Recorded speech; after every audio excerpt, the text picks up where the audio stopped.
Assalamualaikum dear students, welcome back to my YouTube channel VU Study Vault। आज हम MCT 402 का lecture number 21 discuss करने जा रहे हैं, जो कि प्रोसेस कोचिंग सिस्टम का ही कंटिन्यू पार्ट है। इसमें हम प्रैक्टिस क्वेश्चन देखेंगे, जो कि लास्ट लेक्चर में हमने देखा था। उसके लिए डिपार्टमेंट 2 के लिए हम cost of production report prepare करेंगे डिपार्टमेंट 2 के लिए। तो सबसे पहले आपने इसका कॉन्सेप्ट देखना है कि इसमें क्या हो रहा है कि हमने डिपार्टमेंट 1 में जो यूनिट्स प्रोड्यूस किए थे, अब वो डिपार्टमेंट 2 को ट्रांसफर हमने कर दिए थे। अब डिपार्टमेंट 2 का काम है कि उन्हीं 600 सोर्स पर आगे का काम करना है, यानी उसको मॉडिफाई करना है। तो अब हम इसकी पूरी एग्जांपल देखेंगे। सबसे पहले हम देखते हैं हमें क्या क्या प्रोवाइड है। लेकिन उससे पहले आपने एक और बात याद रखनी है कि इसके हम पहले डिपार्टमेंट से ट्रांसफर कॉस्ट की इंक्लूड होती है और करंट डिपार्टमेंट की एडिट कॉस्ट की कैलकुलेट की जाती है। ठीक है। अब यहाँ पे क्वेश्चन देखेंगे, जब डिपार्टमेंट 1 से 600 सोप्स आए थे, कंप्लीट हो गए। अब डिपार्टमेंट 2 ने उसमें से 500 सोप्स कंप्लीट कर लिए हैं, और उसमें से जो 100 यूनिट्स हैं वो अभी वर्किंग प्रोसेस हैं, और जो 100 यूनिट्स हैं उनके पास जो 100% मटीरियल है वो कंज्यूम हो चुका है, और जो कन्वर्जन कॉस्ट है वो 60% है। तो हम ये 100% और मटीरियल और कन्वर्जन कॉस्ट जो 60% दिया हुआ है, उसको हम नेक्स्ट आके इक्विवेलेंट यूनिट जब हम निकालते हैं तब यूज करते हैं।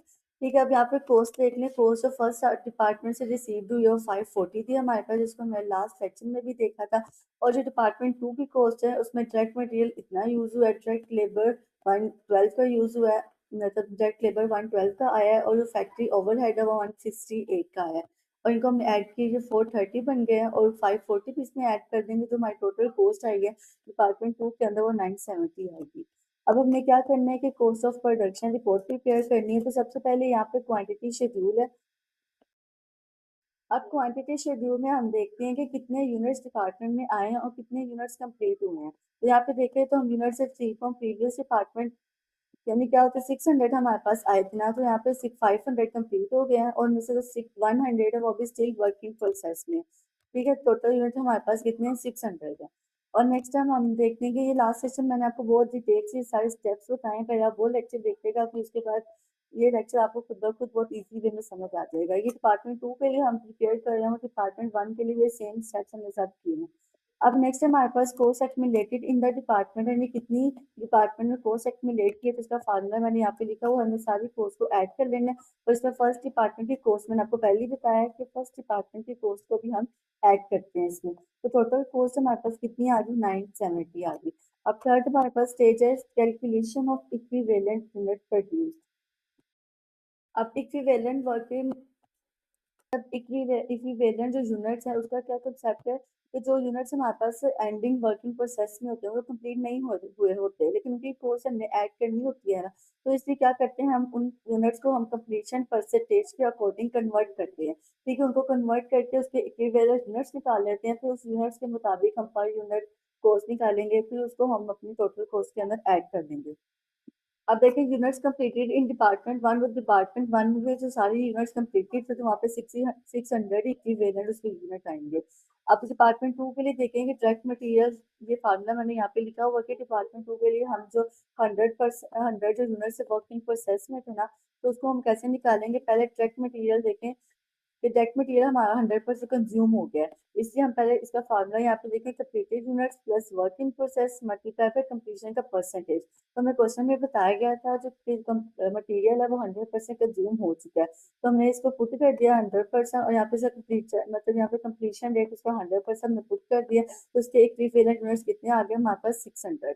इस तरह डायरेक्ट लेबर में देखें कि डायरेक्ट लेबर में जो हमें दिया गया था वो 60% हमें बताया गया था कन्वर्जन कोर्स उसकी, उसका हमने पुट करके यहाँ पे इक्विवेलेंट यूनिट्स निकाल लिए हैं 560। इस तरह फैक्ट्री ओवरहेड में हमने कितना निकाल लिया, ये भी 560 हमारे पास आया है। यानी आपने इसका कॉन्सेप्ट याद रखना है कि मटेरियल अगर 100% कंप्लीट है तो work in process full count होती है हमारे पास, लेकिन अगर लेबर फैक्ट्री ओवरहेड 60% कंप्लीट हो तो वर्क इन प्रोसेस का सिर्फ 60% काउंट होता है हमारे पास। इसको हम क्यों काउंट करते हैं, क्योंकि हमारे पास जो 100 यूनिट्स है वो स्टिल वर्क इन प्रोसेस में, वो भी कंप्लीट नहीं हुए, तो उसको हम क्या करते हैं, कंप्लीशन परसेंटेज के मुताबिक इक्विवेलेंट यूनिट्स में कन्वर्ट कर देते हैं। ठीक है। अब इन्हीं इक्विवेलेंट यूनिट्स को हम यूज करके यूनिट कॉस्ट निकालते हैं। अब वो प्रीवियस डिपार्टमेंट के लिए यहाँ पे देखेंगे, ये फार्मूला मैंने यहाँ पे लिखा हुआ है यूनिट कॉस्ट का। ये प्रीवियस डिपार्टमेंट के लिए हमने पीछे भी निकाली हुई है, 0.90 आएगी। अब यहाँ पे एज टू डायरेक्ट मटेरियल, यहाँ पे हमारे पास इसके इक्विवेलेंट यूनिट 600 आए थे डायरेक्ट मटेरियल के लिए। तो उसकी कॉस्ट कितनी है हमारे पास, यूनिट कॉस्ट कितनी, मतलब यहाँ पे जो हमने कॉस्ट निकाली थी, एक्यूमुलेटेड कॉस्ट निकाली थी डायरेक्ट मटेरियल के लिए, वो 150 थी। अब यहाँ पे मैंने फार्मूला लिखा हुआ total cost divide by equivalent. इसी तरह हम बाकी सब के लिए भी यूनिट कॉस्ट हम निकाल लेंगे और लास्ट में इनको ऐड कर लेंगे तो 1.65 आया।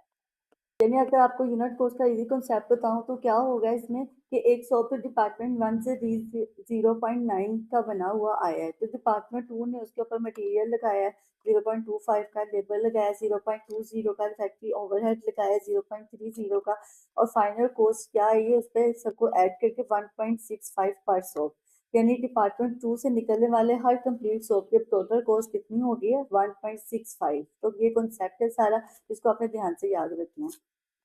अब नेक्स्ट है हमारे पास अपॉर्चनमेंट ऑफ द एक्यूमुलेटेड कॉस्ट, यानी हमने क्या करना है कि एक्यूमुलेटेड कॉस्ट जो आई है हमारे पास उसको हमने डिवाइड करना है कंप्लीटेड यूनिट्स के अंदर और इनकम्प्लीटेड यूनिट्स के अंदर। जो हमारे पास कंप्लीट यूनिट्स है और जो इनकम्प्लीट यूनिट्स है उसमें हमने डिवाइड कर देना है।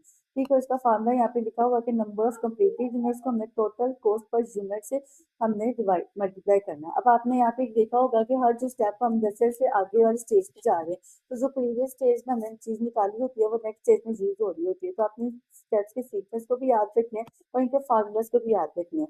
तो अभी यहाँ पे नंबर ऑफ कंप्लीटेड यूनिट्स हमारे पास 500 है ना, और टोटल कॉस्ट पर यूनिट हमारे पास कितनी है 1.65 है, यानी एक सौ का हमें 1.65 का पड़ेगा। तो इसको हमने मल्टीप्लाई किया 500, तो इसकी कॉस्ट कितनी आ गई 825 की, यानी जो 500 यूनिट्स कंप्लीट हमने किए हैं उसकी उसकी कॉस्ट हमारे पास 825 आई है।